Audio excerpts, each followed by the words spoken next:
Welcome to Recalculating America. Like its award-winning book, Recalculating is dedicated to small business in America and has been named the best small business book in the Independent Press Awards competition.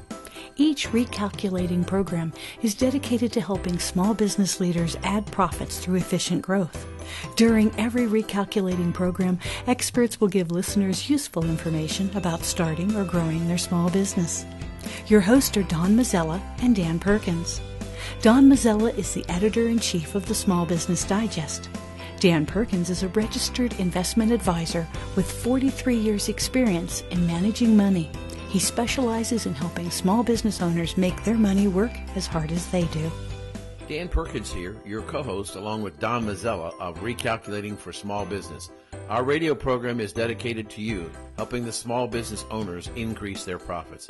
We draw our name from Recalculating, voted the best small business book of 2017 by the Independent Press. In this book, it features contributions of more than 100 presidents, experts, and leaders, all whom offer you ways to grow your small business. Now, here's Don Mazzella. Steve Blue is online with us. Steve, welcome to the program. Good morning, guys. Good morning. As we have as a tradition on Recalculating America, tell us a little bit about yourself and your business and how you got started in your business. Well, I'm a internationally recognized business transformation expert. I've been at that for, a little more than 40 years now, I suppose. And Wow. What I do is I take small, sleepy little Rust Belt companies and I turn them into high technology, high profitability giants. And I've gotten lots of media exposure over the books that I've written and the keynote speeches that I do. You name any major publication or media outlet, from Fox to Wall Street Journal to Innovation Excellence and Industry Week and even Success Magazine. I've kind of been on them all. And I also run a mid-sized manufacturing company. It happens to be in the rail sector. So I'm about as heartland as anybody's ever going to get. And I know you guys started your programming because of upcoming Trump administration changes and helping small to mid-sized businesses. And so I'm like right in your sweet spot. Yeah. Give us an example of a Rust Belt company that you turned into a technology company. I'm fascinated with what you do. Well, the best one is the one I'm with right now because when I got here, it was a great company, but it had metal bending and plastic injection molded products is all it had, and that was quite a few years ago. Fast forward to today, and we are in the safety space where we make high technology products that save the lives of railroad workers. About a dozen railroad workers every year get killed on the tracks. You see them sometimes when you're going down the road, they're grinding and they can't hear the train that's not even supposed to be there because they're working on the track, and the train bears down on them and kills them. We have a suite of products that are very high-tech, multiple sensing devices, neural networks, communication protocols that warn the track worker of the approach of the train, gives them plenty of time to get out of it before it strikes. And we offer cloud-based services with that information services, and so we went from dumb metal and plastic to high-technology neural networks. Are they still continuing to do their steel and plastics in addition to the other stuff? Yeah, because that's a good question, because that's pretty good business. I mean, patents have long since expired on all those products, and now they tend to be commodities. And we still have pretty good market position on a lot of those. We're number one and number two on most of them, but still, once a product gets to be a commodity, once a commodity, always a commodity, and then you're sort of left with nothing to defend against but price. So we'll keep with those as long as they're profitable and as long as they provide good income stream. The note that I have is on you and your organization, and more specifically on you, is that you also help companies that are in distress for their own mistakes. Yes, You can't, actually it's been 46 years I've been in leadership positions. I hate to admit that. Maybe I started when I was 4, who knows. If you look at the range of experience I've had, I had some really good ones, and I had some, well, they were all good in a sense, but probably the toughest one, spent 7 years in a turnaround.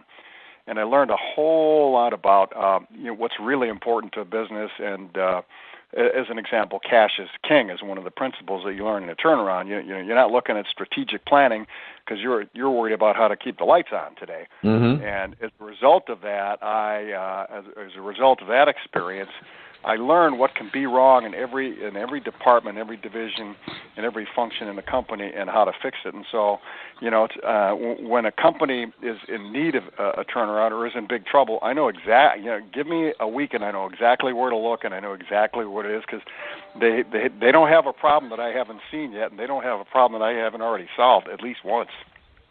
Viral videos and the news stories all over the country about the man who was forcibly removed off of the United feeder flight, and the president of United come out. How badly has that company been damaged? Well, I'll give you a contrary view. Major media outlets are saying long-term, nothing. Stock price, little, decline for a while. They'll come back up. CEO's going to survive. I don't believe any of that. I think long-term, this is very damaging. Not because of a specific incident, but as a matter of fact, I put a blog out today that'll get picked up by probably most of the major outlets that I said United Airlines is living in values fantasy land. And I see this all the time. One of the things I teach is the importance of culture and how to, provide and framework positive, productive cultures and so forth. And for the longest time, most CEOs would give me a blank stare when I brought up that word, because they think I'm just talking about the beer for lunch and pizza for, mid-afternoon snack crowd. And thanks to Wells Fargo, 4 or 5 months ago, and then Uber, and now United, people are starting to finally pay attention to the damaging effects that a negative culture can have. In United's case, it's very interesting because one of their core values is they claim to be warm and welcoming. Now, how can you be warm and welcoming and do what you did to that guy on the plane? And they also claim that one of their core values is that they make decisions on facts and with empathy.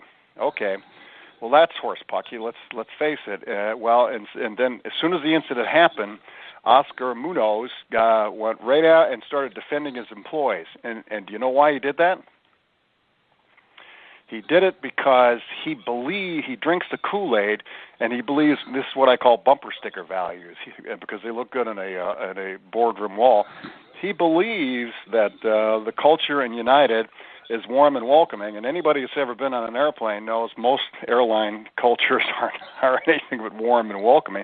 So since he believes that, of course he would go out and defend his employees. So the long-term impact to United or any company that has lives in fantasy land values is this is just what he just saw in a one day and one incident, right? Now, if he has a toxic culture, which I believe that he has, how much damage is that toxic culture doing to his business every single day and year in and year out? That's the long-term damage. Every time you have one of these incidents, the trust level in the service, even though it may be cheaper, people are not going to be willing to put their lives at stake. And I don't know whether you agree with that, but is there a way for a company under that kind of an attack to survive? I don't think so. I agree with you. Once it gets to that point, you've got a public relations nightmare. Okay, that's not your biggest problem. Your biggest problem is you've got a culture nightmare at your company, and it's dysfunctional. And if it's gotten that bad and the company is as big as Uber is, it's probably too late to save it. Before you hear this, or this, or even this, before you turn a key, step on the gas and let it rip, before you get up and out and on the road, you have to be fueled by something. Make sure that something is Valero. Valero top-tier certified quality fuel keeps your engine running cleaner, better, and longer. Find a station near you at ValeroCleanGas.com. in your view, what can airlines do to bring back some sort of customer service culture to their cultures? Well, and I fly a lot too, and I hate it. I absolutely hate it. I'm one of those 2 million milers on American Airlines, and I think I have 1 million miles on Delta. Most of my flying is outside of the country because I do business all over the world, and so I agree with you. I don't like it a lot. The problem, no, I don't think they can change any of it now because of two major structural things that you know very well if you wrote for Industry Week. They don't have much competition, and that's always a bad thing. And secondly, they have superpowers, right? You know yourself that an airline attendant can just throw you right off the airplane. They have like federal powers over you, and you're completely powerless. And that aspect, those two aspects, lack of competition and these superpowers, makes them very arrogant. And the third issue is many flight attendants, they hate their jobs, they hate their bosses, they hate the passengers, and it shows. And when you put all three of those things together, mix them up and put them in a pot, you got the worst tasting stew you'll ever have. And I don't think they can change all that unless somehow the government regulation, the airline industry, and they allowed them to consolidate and to eliminate competition. And now most of them I call these flight attendants, not all of them, but some of them, wombats in the air. They just got horrible attitudes. Yes. Dan? I think that it's important if you're going to have a policy that it's enforced across the company, not discretionary on a local basis. What do you think? Well, I agree. The other thing is that was that floor walker an airline employee? Yes. Okay. Here's the other problem. A good customer-centric employee wouldn't care what the rules are. It's like the legendary story about the FedEx guy who couldn't deliver a package, so he rented a helicopter. You probably remember that from a number of years ago because he was empowered to take care of the customer no matter what the cost. And someone who's customer-centric would have said, you know what, I'm going to take care of that because that's the right thing to do. But obviously this person didn't care because he gave you the answer that, the policy doesn't allow for it. Right, and we were just starting to talk about how so strong your opinion was about the ability of United to survive. So, what if you were advising the chairman of United? What would you tell him to do? The chairman, I tell him get rid of the CEO, and then I'd get with Congress before Congress, because what Congress is going to do with all this, media coverage, they're going to start looking at slapping on some onerous and unnecessary and expensive regulation on the airlines, and I'm not sure that they shouldn't. I have conflicting feelings about that, but I would definitely get rid of the CEO, and then I would do a huge what I call a values checkup, and I tell CEOs this all the time. You're living in a fantasy land if you think your culture is warm and welcoming when it's not, and so you have a huge problem because culture dominates everything in a company. It drives people's thinking, it drives people's behavior, it drives how they interact with each other, it drives good and bad outcomes. Like Wells Fargo, their culture was really profit no matter what, even though their culture supposedly was, whatever it is, doing what's right for the customer. So all kinds of bad outcomes result from having a toxic culture, including, price fixing and creating ghost accounts like Wells Fargo did. And what United has to do is they have to go layer by layer and figure out what are the values that they really have. I could probably tell them, spending 2 days there, I could tell them what they are, and then they have to start making changes in the leadership, because this stuff usually starts pretty close to the top. It usually doesn't start with the CEO because he's living in a dream world, but it usually doesn't go too far below the CEO where these outcomes are driven by values that their leaders have. I call them leaders, but they're really not. And you have to start making changes one layer at a time until you get to the kind of values that you want your company to have. And then you have to have leaders in place that believe in those values and act out those values. And you have to have policies and programs in place that support those values. I'll just give you a perfect example. Over at Wells Fargo, because it was profit at any cost, they have policies in place that say when you sign up accounts, you get extra little goodies here. Right. So therefore, that drives the behavior of people to keep signing up more accounts no matter what. Mm-hmm. And what they should have is a procedure and a policy that says, I'll give you an example. Lehman Brothers, when they went belly up, they gave a lot of their senior executives on the last year like huge bonuses because they made their goals. Yeah. Well, the company went belly up, but you made your goals. You have to have policies and programs that support, teamwork across the organization. Whatever the values are, you have to have. Like teamwork's one of the values in my company, right? You can get fired in my company if you aren't a team player. Just for that alone. And teamwork is an interesting example because everybody talks teamwork. It's a nice phrase, but few people do it because it's basically not a natural act. Because what companies will do, they'll say, we want you to be part of a team, but we're going to incentivize you to act like the Lone Ranger. When you should be incentivizing people to work as a team, right? So you say, team, right. If you meet your goal, you all get the goodies. If you don't meet your goal, I don't care what any individual does, nobody gets it. That's just one example. I want to raise one other issue, which is Uber. Wonderful, conceptually a great business model, destroyed and perhaps destroyed to the point that not only is the company destroyed, but will people trust anybody in this business again? And what would you be telling the people at Uber? We're talking about women who were raped and houses were robbed, much more horrendous than what happened at United. How does that company ever come back?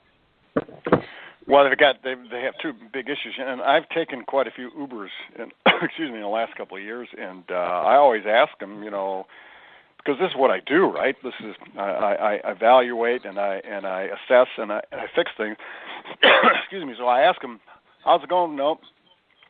Every single Uber driver I talk to hates the company. Now, I haven't talked to every single Uber driver, so I don't know if they all hate the company, but the ones that I've talked to do, and it's basically because they feel like they've been cheated. And, one thing, you may know this, you may not, when an Uber driver accepts a ride assignment, he doesn't know where he's going. They won't tell him where he's going, even though the system knows, because, you got to put in what your destination is. They won't tell him where they're going because they're afraid they might turn down the ride. And, these guys say, I don't know if I'm going for an hour or if I'm going for 5 minutes or whatever. And it's just a perfect example of how their business model is to, I'm sure they don't express it this way, their business model is to cheat their drivers. And that's how they feel about it. So they have to change that whole business model and make it more bilateral, make it more balanced where, they'll take a little less profit and treat the drivers better. That'd be the first thing I'd get rid of. I'd make sure that the drivers, and then once you do that, now you can start getting better people, right? If you treat people badly and you pay them poorly, you're going to get bad, poorly performing employees, aren't you? If you want to have a better performing organization, you got to treat them better and you got to pay them better. So I'm fascinated by what you're talking about, and I wonder if you could help me better understand in a little more detail when you say that the drivers that you talk to feels like the company is cheating them. Are they able to articulate how they think they're being cheated? Yeah, most of them bring up the same issue, which is I'm not allowed to know, and they know, but they won't tell me where the ride that I'm about to. I don't have all the information to make a good decision for me about whether I should take this ride or not. And they all bring up the same issue, which is they know where the ride is going, but why won't they tell me? So you think that particular issue has caused the company to hire people of questionable behavior and those are the people that are creating the crimes against the passengers. Is that what you're? I wouldn't. No, I wouldn't make that leap. What I'm saying is that's one example of how the company treats their employees. They don't trust their employees to make good decisions about whether they're going to take a ride or not, or they don't trust their employees to make the correct decision for the company about whether to take the ride or not. And that attitude probably permeates every other one of their policies. Now, I don't know what all their policies are. It's not for me to say, but if that's how they treat their employees on one policy point, they probably treat them the same on other policy points, and so then they're creating a culture of mistrust between the organization and the employees.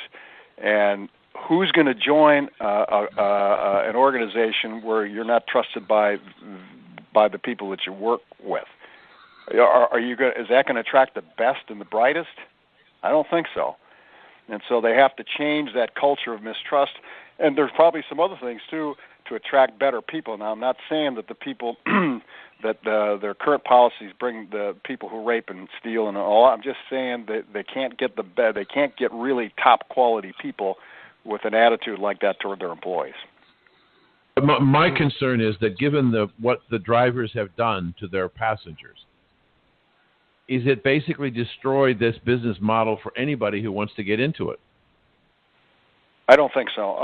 Maybe it should, but I don't think so. I mean, that as deplorable as it was, didn't last in the news cycle very long, and I would doubt that that's changing mass behavior of the consumer market. I just don't think over the long haul. Now, if it continues, stays in the news cycle, they have a big problem. I remember when it first came out, I said, if the driver did it, it's really, really, really bad. And I concluded if the driver didn't do it, it's really, really, really bad just because of the sensationalism of it. What would you, the number one thing you would tell a small business leader he or she should think about in terms of corporate culture? That's easy, because here's what I tell people all the time, guys. If you want a model in your mind of how your culture should be and what you should strive for, think Cirque du Soleil. Have you guys seen a Cirque du Soleil performance? Many years ago. Yes, many times, from small scale to large scale. Unbelievable. There you go. Okay. So if you conceptualize what your culture should be like, and you think about that model, Cirque du Soleil, what are they? They are a highly trained, highly motivated, enthusiastic, enlightened group of people who come to work every day wanting to do better than they did yesterday, right?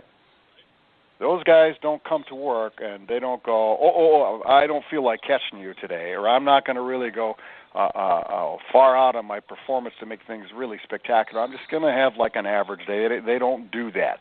And CEOs of any company should say to themselves, how do I create a culture around here that motivates, enthuses, and entertains my customers, and is a phenomenal experience for my employees? How do I do that? Well, there's a lot of levers that you can pull. You do it by having terrific leaders who are motivators and not managers. You do it with pay practices. You do it with the structure of the organization, with rewards and recognition. I mean, it's a lot more complicated than I have time to go into today, but that is the model that I tell every CEO. And then they go, it can't be that in the business. My employees, all they want to do is get to the bowling alley. And I say, you know what? If you have a culture where your employees can't wait to get to the bowling alley, then that's your fault. You built that, and you better change it.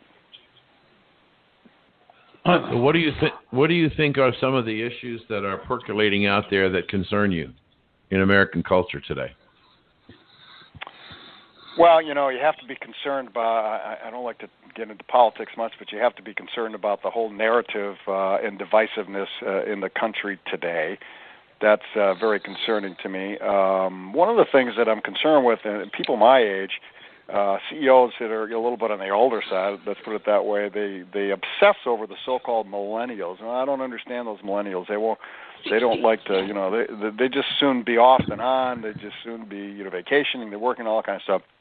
And that doesn't concern me, but it is concerning to people that I talk to in senior leader positions because they don't know how to deal with them. And they want them to be more like baby boomers, and they're not going to be. They're just, and what I advise them to do is to be, understand them, and you need to build your policies and practices and cultures around accommodating them. Whether you like it or not, that's just the way it is. So I would say, and then the third thing that I would say, just kind of from a macro scale, is let's assume that Trump is even half successful in scuttling bad trade deals. You're getting stopping currency manipulation, all that kind of stuff, building a bazillion-dollar infrastructure, and there's going to be a whole lot of business coming the way of American manufacturers, and I don't think most CEOs are ready for it. I think they're kind of waiting to see what happens, and then they're going to be behind the eight ball. They should be building inventory, creating their marketing campaigns. They ought to be placing some bets right now. I did an interview yesterday where someone said, well, they can't do that. I said, well, sure they can. I said, CEOs get paid to place bets. And some of them work, some of them don't. But I can tell you one thing, if you don't place any bet, you lose every time. Steve, thank you very much. We've gone past our time. Hopefully we've captured everything on tape. We've been talking with Steve Liu, a fascinating expert on corporate culture. It's been a pleasure talking to you guys. Thank you. This is Dan Perkins. And Don Mazzella. Dan Perkins here from Recalculating.biz with your small business tip of the day. Is it time to get a real webmaster? You may find that you wear many different hats in running your business, but if the internet is an important part of your business strategy, then you might want to consider giving that hat to someone else to wear. You can buy some inexpensive internet packages, but they all have limitations. Some small business people get frustrated because of the limitation on formats. They feel like they're trying to put a round peg into a square hole. Check with other small business professionals and ask them, who are you using to run your website? Make some calls, set up some interviews, and tell candidates what you're looking for. Here is the tip of the day. Ask for references before you meet with those people. Check them out and see how they've done. Look at a minimum of 3 candidates if possible. The oldest and the biggest may not be the best fit for you. I'm Dan Perkins from Recalculating.biz with your small business tip of the day. Want to know more about health savings accounts for your company or yourself? Go to 2hsa.com and get a free employer's primer. Health savings accounts are a cost-effective way of offering health care benefits to your employees and yourself. HSAs build retirement funds for your employees, improve morale, and reduce your health care benefit cost. For a free employer guide to HSAs, go to 2hsa.com. That's 2hsa.com. Dan, there are very few people that I tip my hat to, but one of them is Evan Polin. He says a lot about a lot of different things, but selling professional services is what he knows best, and he's with us today. Evan, welcome to the program. Thank you very much. I really appreciate you having me on the show today. So, Evan, Dan Perkins here. Thank you for coming on, and I'm fascinated by your business and your opportunity to talk about selling professional services. And you believe that your concept works with any product. So tell us a little bit about yourself and your company, if you have a website, how people can get in touch with you. Sure. So, and again, I appreciate the question. I work in a family business. I've been working with my father, Chuck, who was my co-author on the book, Selling Professional Services the Sandler Way. He bought a Sandler training franchise about 24 years ago, and I joined him in business about 16 years ago. And when we started in business, we were working with a lot of traditional sales folks, selling traditional products and services. And about 4 years into the business, One of our clients was a financial advisor, and his biggest client was the managing partner of a law firm who the managing partner thought he was going to retire until he had his law firm practice valued, and he was responsible for generating about 90 to 95% of the business for the law firm, and he was told that his firm wasn't worth anything and wasn't sellable without him. So he was desperate for just about anything, so he was willing to try sales training. So that financial advisor reached out to us, was one of our clients, brought us in, and that was about 22 years ago. That was the first law firm that we worked with.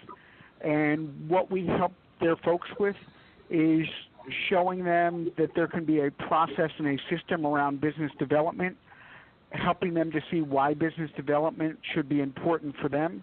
And what we did was adopt the Sandler principles to professional services. And after we worked with that law firm, we've, over the years, worked with law firms, accounting firms, engineering firms, architecture firms, actuarial firms, a lot of folks who in their worst nightmare never thought about themselves as salespeople, but if they wanted to start their own practice, if they wanted to make partner, they needed to learn how to develop their own book of business, develop a practice, and that's what we've been helping them with for the last 20-some years.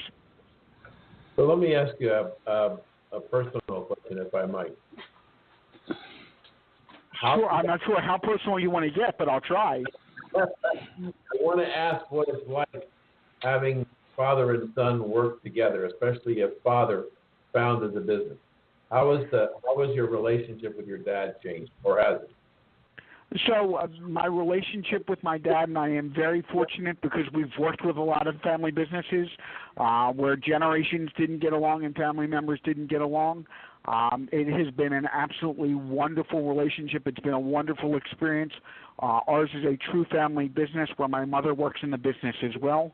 And it's been great. We still get together on the weekends. We still get together for holidays. But there's something about working with family and having a shared drive and a shared mission that has been a really wonderful experience. Now, that being said, there may have been a small transition period the first couple of months as we tried to figure things out.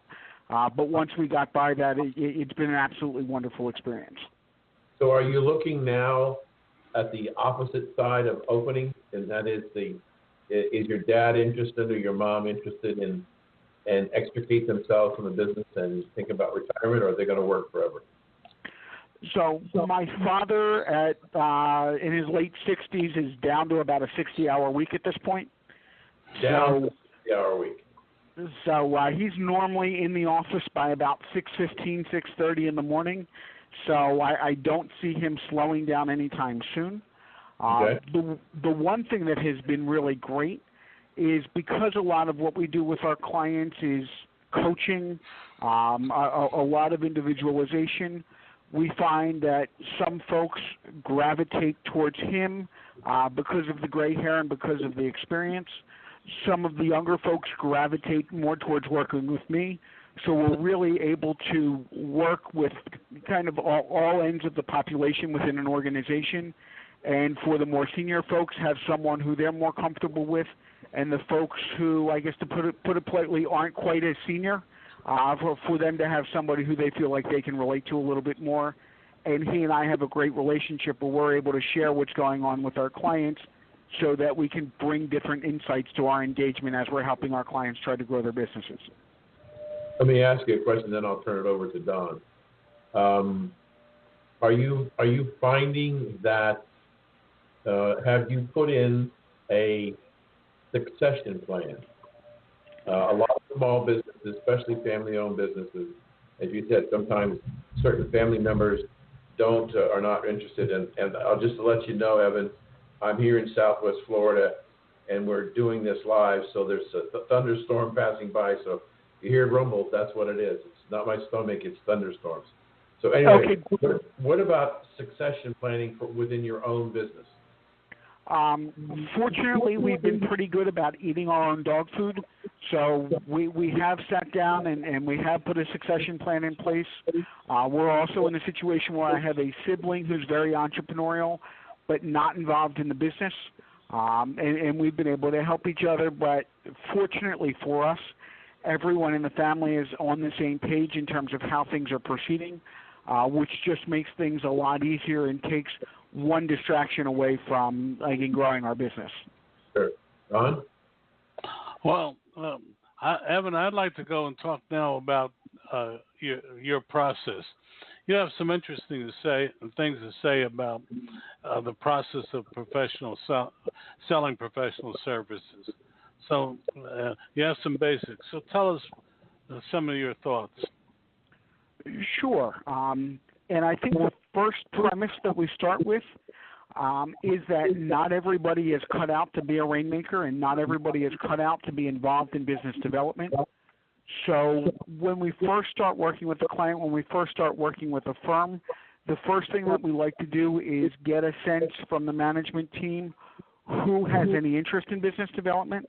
We find that some of our clients are good with everyone but people, and they may be very, very good tacticians but not very good client-facing. So the first thing that we talk to companies and talk to firms about is the fact that not everybody needs to be client-facing, and that if there are some folks who are really good technically but don't really want to get involved in business development, they shouldn't do that because they're going to weaken themselves in two areas. For folks who are interested in business development, the first thing we like to do is evaluate the talent. And there's an online assessment tool that we use. The tool is called Divine Inventory. It's a company out of Cincinnati, Ohio. But there was one accounting firm that we sat down with last week. They wanted to see who in their firm would be good at business development, who would have the acumen, who would have the willingness and the ambition and drive to do it. We assessed 12 of their folks, and it turned out that only 5 were folks who they should spend time and money investing in for business development. Some of the folks just didn't have enough of the basic skills where they were going to be successful. Some of the folks were very comfortable in what they were doing and had absolutely no interest in business development. And quite frankly, we find the want-to is the most important thing. If somebody's not interested, if they don't want to do it, it doesn't matter what kind of training or coaching you give them. They're not going to put any of it into practice. So once we identify the talent and identify who's interested in getting more involved with business development, from there we will work with folks in terms of providing some training and some individual coaching. In both the training sessions and the coaching sessions, we're working on 3 things. One is helping folks to put together a plan for business development. We find that some professionals have no idea how much business they want to bring in. Others have this number in their head, but they have no idea what to do to get there. So first we'll help them develop the plan for business development and help them figure out what kinds of opportunities and how many opportunities they need to be in front of. The next piece we work with them on is how do you qualify an opportunity more effectively, especially with the attorneys and the accountants and the architects and engineers, so that they're not doing a lot of free consulting for someone who's looking to pick their brain but who may not really be interested in utilizing their services. So we teach them the Sandler methodology of qualifying opportunities so that they're spending time with the real opportunities and not wasting their time with tire kickers.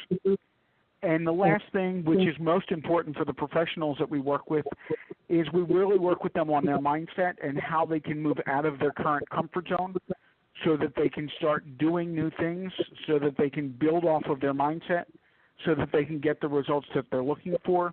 We find that you can give someone the greatest techniques in the world. If they're not willing to move out of their comfort zone and not willing to try those things, that they're not going to be very successful. And then the last piece for all of this is tracking results. So as we're working with clients, we're tracking how many new opportunities they're in front of, how many of those opportunities are developing into business. We find for a lot of large firms, they can do a much better job at cross-selling and upselling. So what we want to do is track results to make sure our clients are seeing an increase in business because of the work that we're doing together. Well, what you just outlined would be good not only for professional services, but for anything. I'm going to ask one more question and then turn it back to Dan. What I found with many professionals is they have a reluctance to ask for the sale. They go through the whole process. Then forget to ask the one crucial question. Can I have your business? How do you address that? What we do is really try to have these folks look at themselves as problem solvers and experts. And as they're going through the sales process, really kind of identify what kinds of issues or challenges their prospects have. And if they've identified that they can help someone, basically to go through, I actually taught a class this morning just on this, is to address the issues. And once they're done addressing the issues, just having them ask the person they're meeting with, how comfortable are you with the solutions? And if the prospect is comfortable with the solutions, then asking, where would you like to go here? Or what was the next step? Or would you like my help? Which for those folks is a little bit softer than them feeling like they're giving a direct sales pitch. But at the end of the day, it gives them the same answer.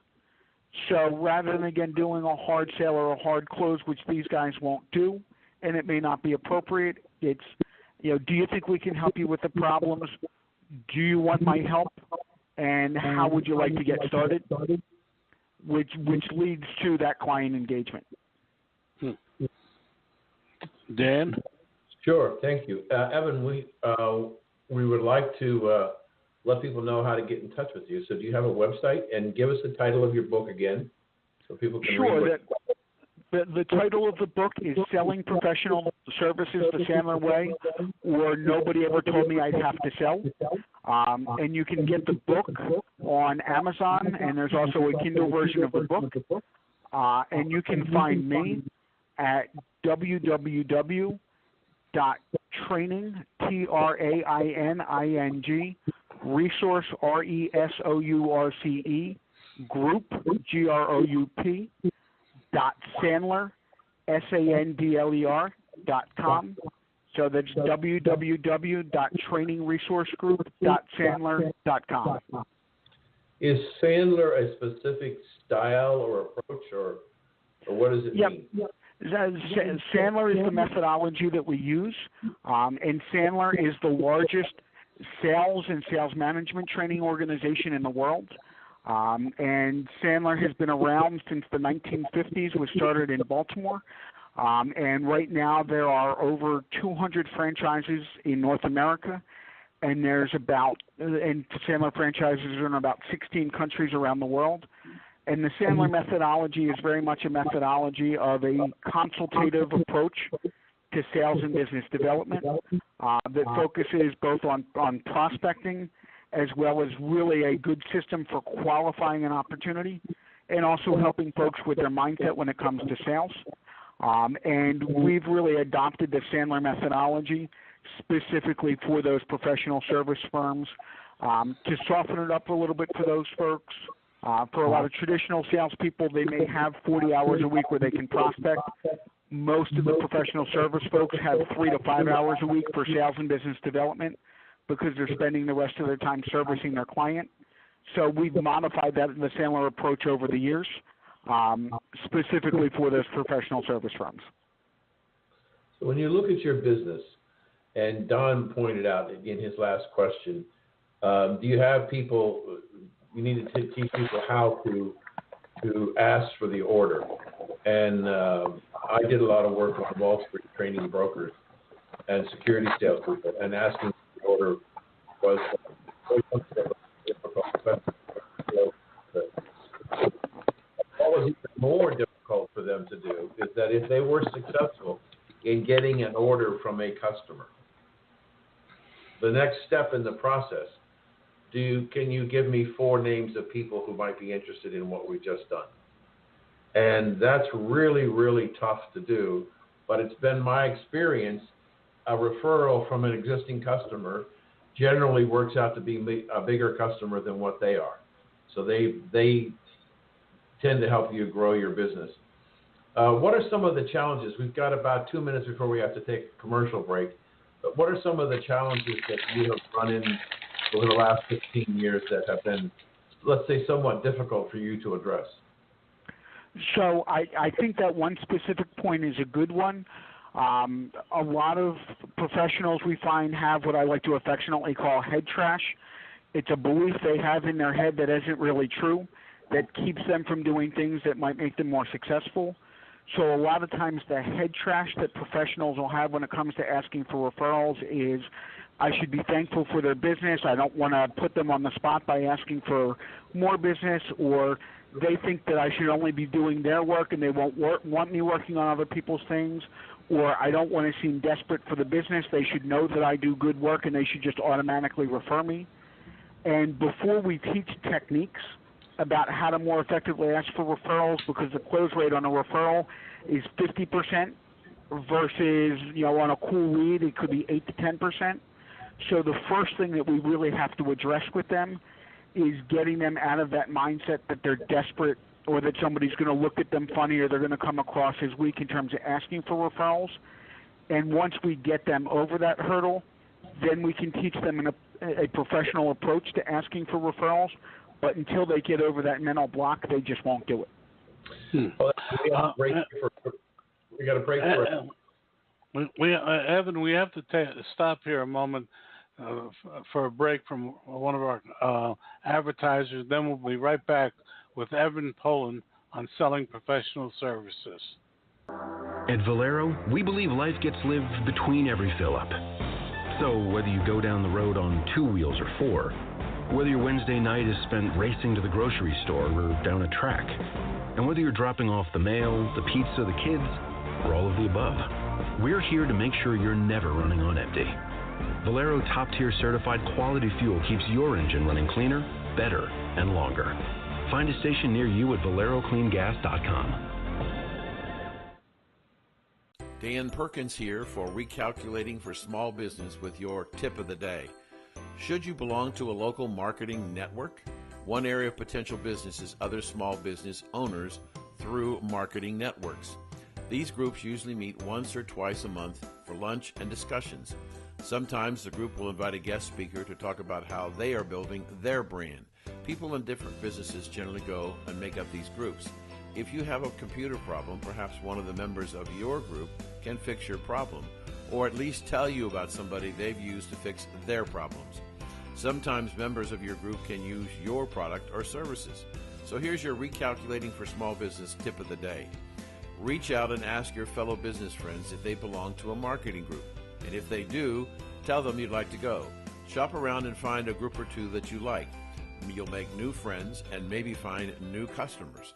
This is Dan Perkins with your Recalculating Small Business tip of the day. We're back here with Evan Polin on selling professional services. And Dan, you had another question. Yeah, just Evan, while we're coming back, give our audience your website again.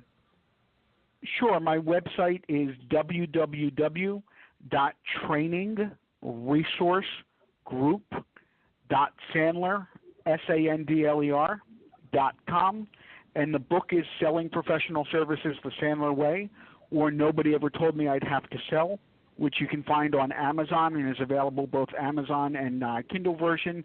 And if you look up the title of the book or Evan Polin on Amazon, you will find the book. So let's talk about we have a program obviously for small business. At what level of either sales or personnel or whatever should a company, small business, begin to think about hiring you and your firm? I've got to tell you, our clients range from individual entrepreneurs, where the person who we're working with is doing the sales as well as doing the back-end fulfillment of whatever the services are, all the way up to one of our clients has been one of the big 4 consulting firms. So really anybody who is looking to grow their business, what we find that one of the biggest mistakes we find that entrepreneurs make is they will spend so much time focusing on their product or their service that they think that the market will just come to them. And one of the things that we tell clients is the earlier that you can focus on sales and marketing, the better off you're going to be. Because if you take too long to get everything else perfect and don't give yourself enough runway to get sales ramped up, that's a business that's not going to be in business very long. So a lot of our most successful clients are solopreneurs and individual entrepreneurs. So when you think about the consulting that you do you basically, are you on retainer and you work with a client or throughout the process as they begin to grow their business, or are you event driven? What kind of business is your style of business? So that's a great question, and we are big believers in ongoing reinforcement training over time to help people, to provide them skills rather than do a half-day or one-day program where they're going to fall back into their natural habits about a week or so after that one-day seminar. So for individual clients, we'll work with them for a period of time. And typically when we're working with them, and a lot of our clients are with us for 3 months to a year, we will provide the onboarding with the assessment, group training on a weekly basis, and individual coaching, all as a part of that program. For larger firms, we will customize, and typically we're working with firms for 6 months to a year and sometimes longer after that year. And typically what we're doing is agreeing on what services that we're providing and then having clients pay us a monthly fee. We find that that's a much better approach so that when a client needs something, they'll pick up the phone and not think that that phone call is going to cost them X amount of dollars. So we'd rather be more holistic and put together a package where they can utilize us on a regular basis than charge them for each individual service that they're using. So when you think about your style of business, you're both task-oriented but also consultative in that you encourage people to look at challenges ongoing that might come up and having a core relationship with you.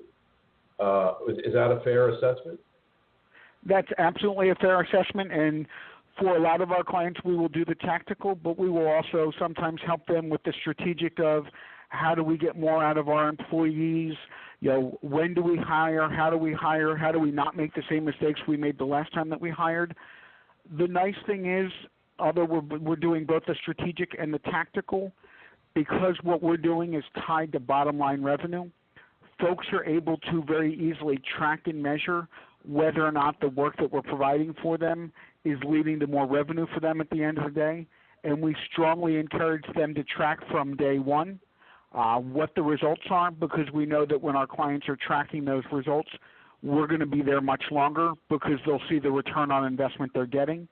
And we like them, because we're driving towards sales and business development, to look at what they're doing with us as more of an investment, because they're typically getting 8 to 10 times the return on investment back versus looking at it as an expense.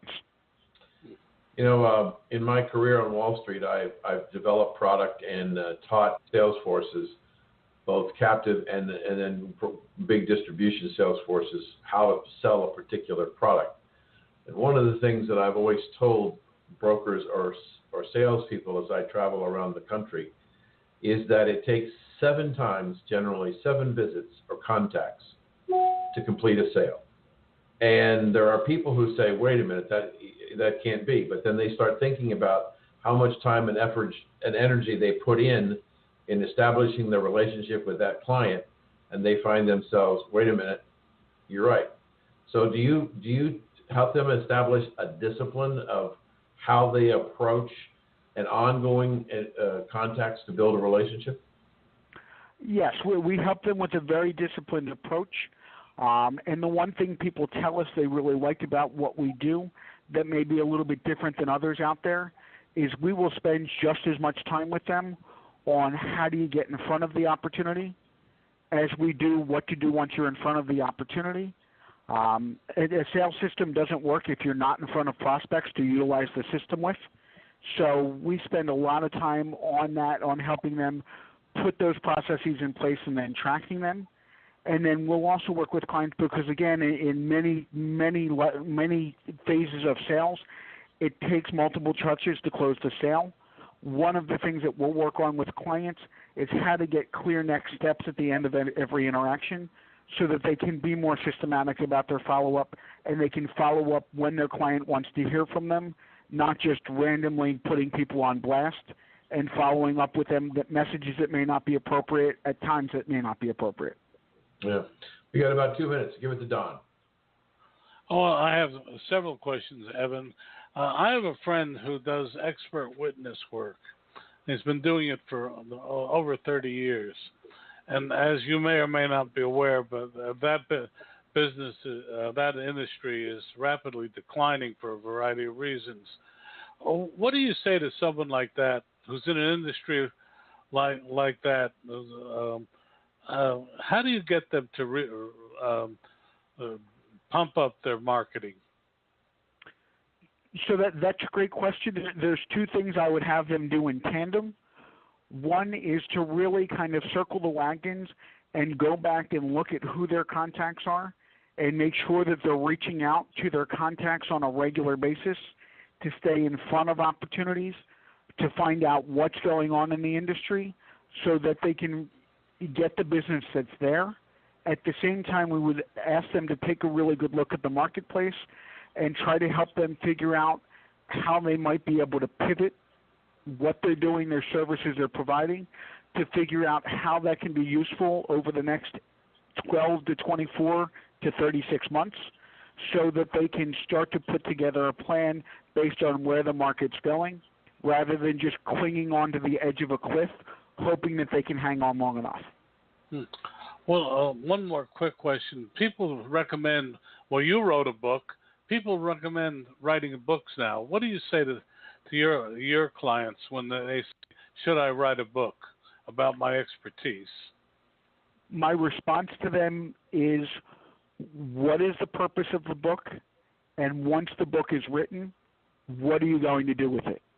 Because if you just write a book and then hope that the marketplace is going to come to you, you're going to spend a lot of time and effort and be really disappointed. So if you're going to do it, understand why you're doing it, what's the purpose, and then how are you going to actively promote the book to get it in front of the people who you want to get it in front of. Because if you just write a book and let it sit there, you're not really going to be able to accomplish much except to say that you've been able to write a book. I have a lot more questions, but we've run out of time. We want to thank Evan Polin for being with us. So I really do appreciate you having me on the show. Well, Evan, we really thank you, and have a good day and a great rest of the year. And we'll be back right after this.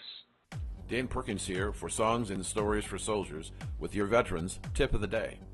Did you know that the suicide rate for women vets is 12 times that of their sisters in civilian life? Did you know that 1 in 4 women vets feel uncomfortable about talking to people about their mental health issues? Did you know almost 600,000 women vets in America are suffering from PTSD? It's time to help. It's time for all of us to encourage our sisters, mothers, and wives to get help by contacting their local VA hospital, clinic, or community-based health care center. So if you know a woman vet that is suffering, go to va.gov and find their nearest VA facility. This has been Dan Perkins of Songs and Stories for Soldiers.us with your Veterans Tip of the Day. Life. It's made up of the simple day-to-day moments that keep us all running on full of joy, passion, and restlessness.